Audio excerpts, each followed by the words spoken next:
everybody, it's Callie. Welcome back to my channel. If you're new here, welcome to my channel. Today isn't going to be really too much of a fun video. It's more going to be an informational video and something that I think not many people know about, so I think it's important to share my story, but to also spread awareness for other people. So this week, May 25th to May 31st is International Thyroid Awareness Week. I thought it would be important for me to share my story with my thyroid and my autoimmune diseases and what it's been like for me in getting diagnosed. I was at first diagnosed with hypothyroidism. Hypothyroidism is basically when your thyroid doesn't work fast enough. Your metabolism gets slowed down. That's the biggest symptom of hypothyroidism is usually unexplained weight gain. You could be eating as healthy as possible, doing as much exercise, and you're still going to gain weight or still maintain an overweight. Weight is something that I've always been very, very self-conscious of, and I've struggled with that my entire life. Not exactly being like obese, but always being on the heavier end of the spectrum, but not physically showing it because I've been an active kid my entire life. Like, I was always enrolled in multiple sports as a kid. Now I only play one sport, which is ice hockey. My parents always fed me really well, and they never really fed me too much fast food, anything like that. So I always had a very well-balanced diet. I was always active, but I was always on the heavier end of the spectrum, and my doctors always said, oh, it's because she's a muscly girl. They've always said that since I was little. She has so much muscle. So when I tell people my weight, usually they're shocked because I don't look as much as I weigh. So that's something that a lot of people with hypothyroidism struggle with, is being overweight. Initially, when they were checking for thyroid disease, they just did a basic thyroid panel. So that was testing T3, T4. T4 is your thyroid hormone, which basically that's usually the first indicator that there's a problem. They tested mine in May of 2019 and those all came back fine, and I was like, wow, that sucks. I was like, so maybe it's just like I have a slow metabolism, but there's no medical reason as to why. It didn't make sense to me. So I was like, you know what, fix the diet, do even more exercise. I was really down on myself at that point. It's really, really difficult to be a young girl, to be a teenager, and to be bigger, I guess. And I know I'm not big. Let me say that. Like, I know I'm not plus size. You see all these pictures of girls on social media and they're skinny and they're beautiful, and it's really difficult growing up and never being tiny. That was always like something I hated about myself, and it's still sometimes hard for me to accept what I look like. When you put on weight with no explanation, everyone's like, oh, you need to eat healthier, you need to exercise more. But as a thyroid patient, it doesn't work like that. And I wish it did, I really do. But most thyroid patients need medication their entire life to be able to feel better. Because having a thyroid disease, it's not as simple as we put you on medication for a few months and you'll be fine. It's something that continuously needs to be monitored. Continuing on, in August of 2019 I was in the ER because of some other health issues I have, and they ran blood work, but they said, we're really going to investigate in your blood work this time. So instead of just running T3 and T4 blood, they did TSH as well. So they ran a full thyroid panel, and your TSH is your thyroid stimulating hormone, and that was very, very elevated for me. I believe I was at 6.4, and it's supposed to be between 1 and 2. They were like, hey, did you know you have a thyroid problem? And we were like, no, we just had it checked in May, what are you talking about? They said there was nothing wrong, but this time it was my TSH, not my T3 or my T4 hormone. TSH, thyroid stimulating hormone, basically tells your thyroid how fast it should go, how much it should be producing. So when you're hypothyroidism, your TSH will be high. I know it's very confusing because hypo is usually under, so you would think that TSH is going to be low with hypothyroidism, but it's actually the opposite way around. With hypothyroidism, the TSH will be elevated, and with hyperthyroidism, your TSH will be lowered. It's confusing. They were like, oh, you probably have hypothyroidism. So we started seeing an endocrinologist. My TSH went up again. It went up to 9, which was very high. Hi, I forgot to add that also my thyroid antibodies were high, which basically would tell your immune system to attack the thyroid, even when there's no problem, which would lead to inflammation in your body. So that's another warning sign that they look for with Hashimoto's disease. And that would explain why I put on weight during the summer and during the fall because my TSH kept going up. So my thyroid was just, it was like, you don't have enough hormone, you have to make more, you have to make more. My thyroid was not making enough and my TSH was like, you have to make more, girl, like you're not moving. It was basically attacking itself and contradicting itself, and my body was like, hey, I don't know what's going on. That's why I put on weight. We saw the endocrinologist and I was put on something called levothyroxine, or also called Thyroid. And with this, you need to get your blood taken very frequently to make sure your levels are okay. My TSH, once I was put on it, it went down a lot, which is great. But I actually dipped low, almost to the point of hyperthyroidism. They had me on 75 micrograms, and they're like, we have too much on you right now, so we have to cut it back. So right now I'm on 50 micrograms, and I have been for a few months now. It's really tricky for someone with thyroid disease.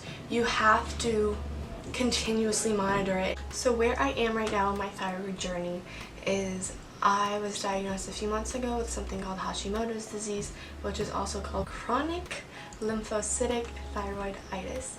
That is an autoimmune disease, and when you have one autoimmune disease, you're susceptible to get another one. Therefore, I have many health problems, but today we're only going to touch on the thyroid problems since it's International Thyroid Week. It's important to share your journey and be an advocate for other people. So that's what I'm doing. As a kid, I was always sick. I could have had some sort of autoimmune disease as a kid too. I could have always had this, but it took something to flare it to make it go out of control. So we still don't know why I have Hashimoto's disease, but we have a few different theories, which we'll talk about later. I have a presentation on Hashimoto's disease because I actually had to give a presentation to my class about it, and a lot of people didn't know it was a thing and they thought it was really, really interesting. So I'm going to use some of that knowledge that I have here, because even though I have it, I can't even list everything that comes with it because there's just so much. So I think it's important to make sure I have the right information and not just share my story, but also share what other people might be going through. So I might be reading off my phone a little bit, but bear with me, I guess. A fun fact, a lot of celebrities have it. Gigi Hadid has it, Gina Rodriguez has it, there's a few other people. So it's something important, I guess, that people know about, and you might have it and not even know it. You might have hypothyroidism, hyperthyroidism, and not even know it. So I think it's really important that we talk about what it is and what to look for. What is Hashimoto's disease? It is a condition in which your immune system attacks your thyroid, like I said before. So a lot of people with Hashimoto's disease is at one point in their life they'll actually be hyperthyroid, and then eventually they switch over to hypo, which I believe is what happened in my situation, because in May when they tested everything it was fine, and then in August when they checked it wasn't okay anymore. So that might have been what happened with me, but it doesn't have to go that way. It can really play out differently for everybody. So you could be hypo the entire time, you could be hyper the entire time, but it's most common that people are hyper first and then hypo, and then you have Hashimoto's. Like I said before, it's different depending on every person. So it's a really like difficult thing to talk about because it's different for everybody. So I can't just be like, this is what's gonna happen and that's how it's gonna be, you know. It doesn't work like that. I can share basically my side and what happened with me and my story, my journey. And if you have Hashimoto's or hypothyroidism, this might not be what happened to you, and that's okay. And I'm also willing to answer any questions you guys have. So if you have a question, feel free to leave it in the comments. If you're newly diagnosed, feel free to ask me a question. I'll do my best to answer them, but I don't really know much, so I'll do my best. When you have Hashimoto's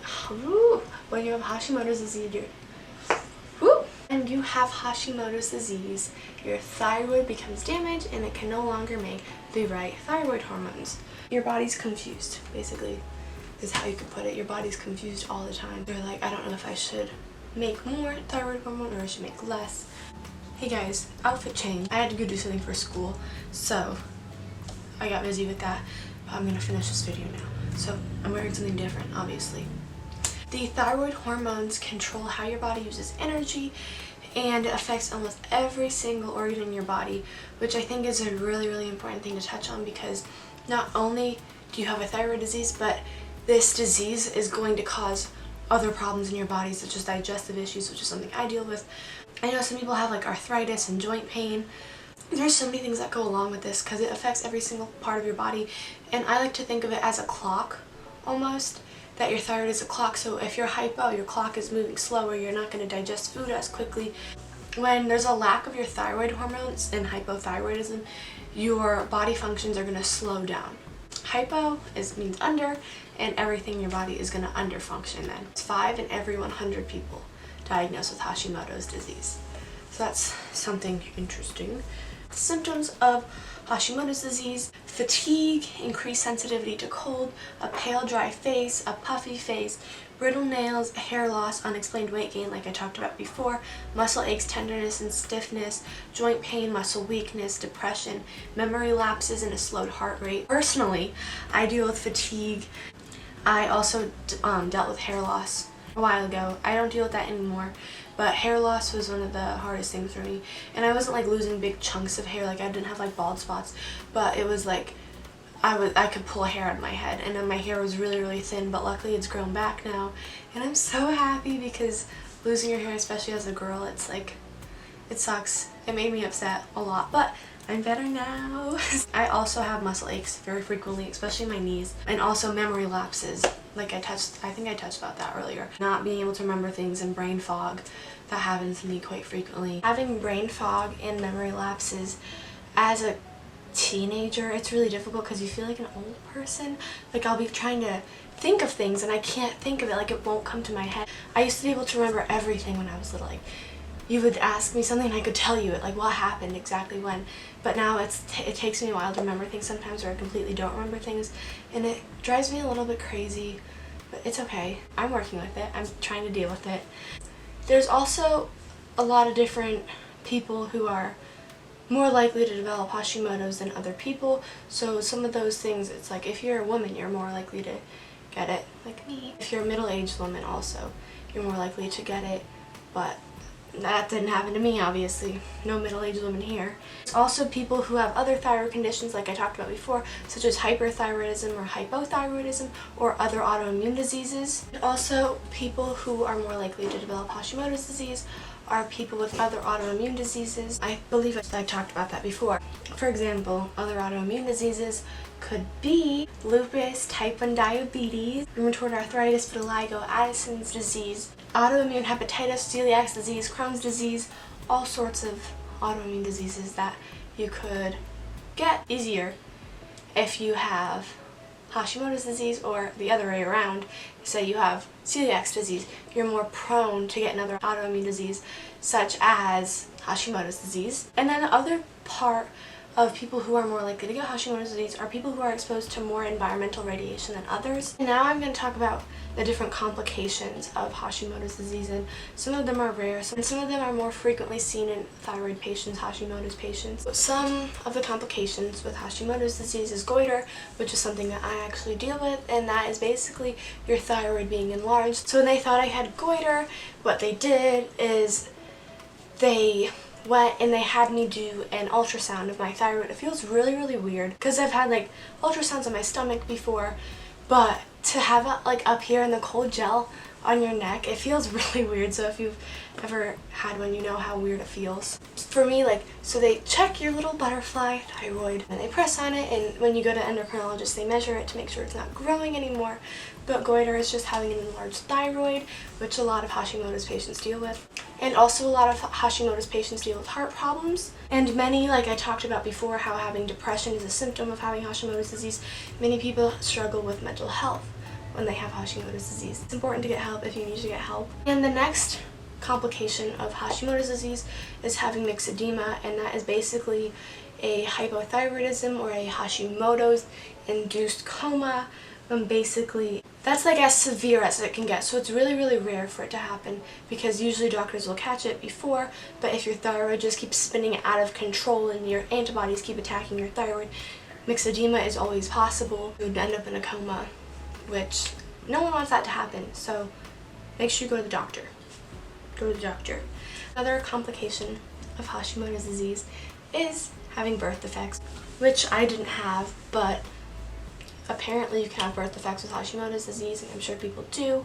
one of the other complications I know of with Hashimoto's disease is having fertility problems and being infertile. I'm not at the age where I'm having children yet, so I don't know if that's something I deal with yet, but it's something that I'll have to figure out, I guess, along the road. Like I talked about before, I take levothyroxine or Synthroid for my Hashimoto's disease, and that's what most thyroid patients will take. And that's a medication, and it needs to be monitored very closely. And levothyroxine is the thyroid hormone replacement. If your body isn't making the thyroid hormone, this pill is going to give it to you. How they monitor your levothyroxine and how much you should take. For the first 6 months that you're on levothyroxine, blood work will need to be done every 6 to 8 weeks to monitor your thyroid levels. After the first 6 months, blood work will need to be done every 6 months, and after that 6 months, blood work will need to be done every year. In my case, we don't exactly know what caused me to have Hashimoto's disease. I touched on earlier saying how I was always sick as a kid, so I could have had an autoimmune disease then and not, we wouldn't have known it because they never checked for one. Or it could have taken some sort of virus to trigger it, and I've had so many viruses over the years, so it could have been one of those viruses. And the last theory that I've thought about before is red tide. So here in Florida, about 2 years ago, we had really bad red tide, and we live right on the water, right on the beach, and I smelled that red tide stuff all the time. Nastiest smelling. It was just brutal. Like it was dead fish smelling all the time. No, I hated that. But I ended up having a lot of respiratory complications like with that, and I know a lot of other people did as well.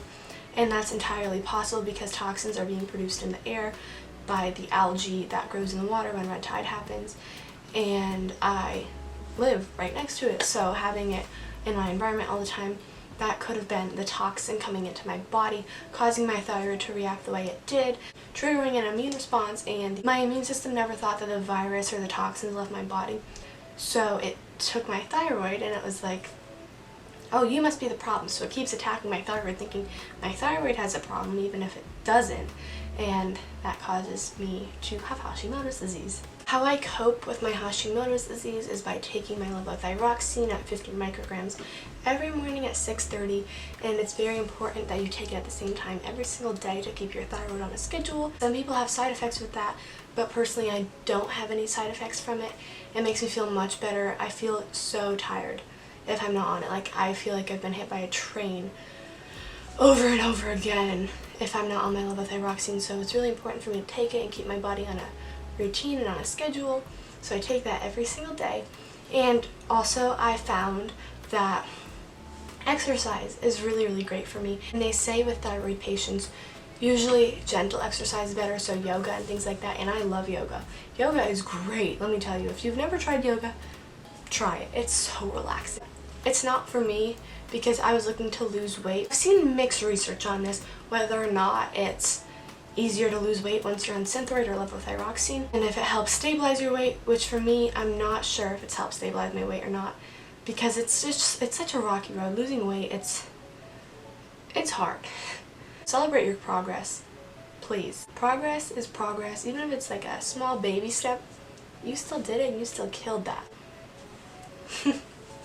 For me, I have recently gotten into a lot of strength training and working on my cardio as well, and I have seen myself change in so many positive ways because of this exercise I do. At first, I was going, I would say 7 times a week, so every single day of the week, and I realized that was way too much for me. For a normal person, that's a lot, but when you have an autoimmune disease, that's too much for you. And my body was kind of like, it was great at first. It was like so much adrenaline and I was like ready to go. I was pumped.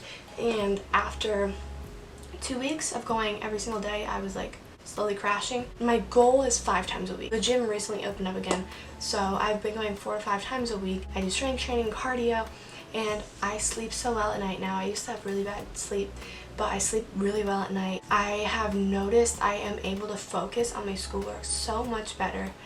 I feel happier too. I really do. Going to the gym, it's like my therapy. I've said that in another video, but going there and just like working it out, it makes me feel so much better, and seeing my progress is amazing. Oh my gosh, that's the best part, seeing your progress. And so far I have lost weight. I've made some modifications to my eating, and I want to add in that I have tried many different diets. I've tried to do gluten-free, meat-free, egg-free, dairy-free. I actually noticed my weight go up, and it didn't help my thyroid problems at all going gluten-free. And it does help some thyroid patients, but for me it didn't help. And that's okay. That every single thyroid patient is going to have a different journey, and they're going to have a different story in what worked for them. What works for me might not work for you, and that's okay. And if you've ever talked to other people with Hashimoto's or hypothyroidism, hyperthyroidism, we're all going to say something different, and we're all going to have different opinions. That's okay. It's really about finding what works for you, finding you're happy, and living your life to the fullest, and not letting this stupid little autoimmune disease control your life. When I was first diagnosed, I was like, shoot, this sucks. It's never gonna go away. And I was like, well, what am I gonna do now? And it took me a while to realize there's nothing for you to do, Callie. You don't have to do anything. Okay, you have this disease. It sucks. What are you gonna do about it? You're gonna sit here and cry and be like, oh, poor me, I have a disease, I can't do anything. No. I am going to prove everybody wrong, and I am going to keep on fighting, because that's what you do, and that's the only option. The only option is to keep moving forward and to keep fighting. Advocate for yourself. Be strong. Be a warrior. I'm just so thankful for everybody who's helped me along my journey in getting diagnosed and helping me find my happy place. I love you all so much. Thank you. And a quick little shout out to my grandma. Hi Naji, if you're watching this. I love you so much. You're my motivation to keep going and keep being strong. And I am so, so grateful for you.